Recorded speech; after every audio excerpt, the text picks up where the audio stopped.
I was a newcomer to Buffalo in '68, and I had met Clark.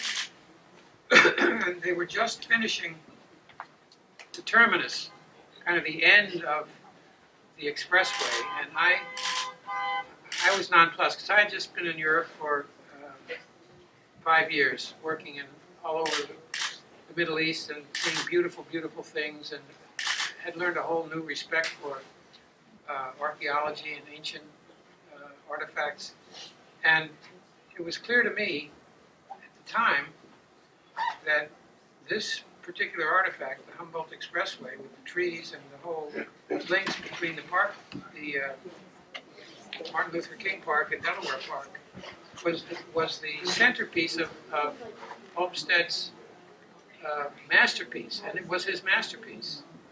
And when they did that, in my mind, I thought at the time, you know, this is equivalent to taking down one of the great monuments in American culture. It's equivalent to going to Paris and cutting down the Eiffel Tower. I mean, it's that important. This was the central piece, and it was also instrumental in holding this community together. And as soon as they did that, the community fell apart.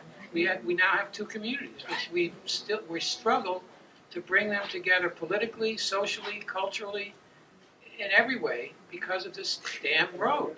And so Clark's idea, which I immediately jumped on with him, was to try and figure out a way to cover it, which made eminently good sense. So he's been on this. I think we had our first conversation in the early 70s. Wow. Really. I mean, that was our... I had met Clark at City Hall because he was working, I don't know who he was working with. But He was Public Works. Right, Public Works, right. And I was doing work with Public Works.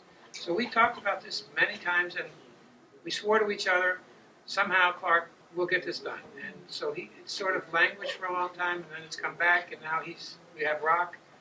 And it's, I think, probably one of the most important, from an artistic and cultural and economic initiative, is probably the most important thing we're doing in the city.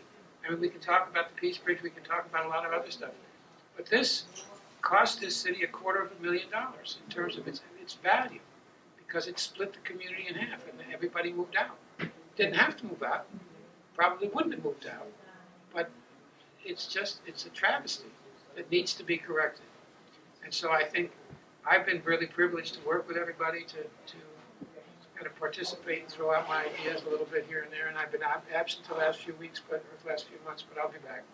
I'm back, and I'm very excited about this. I think it's a great enterprise. And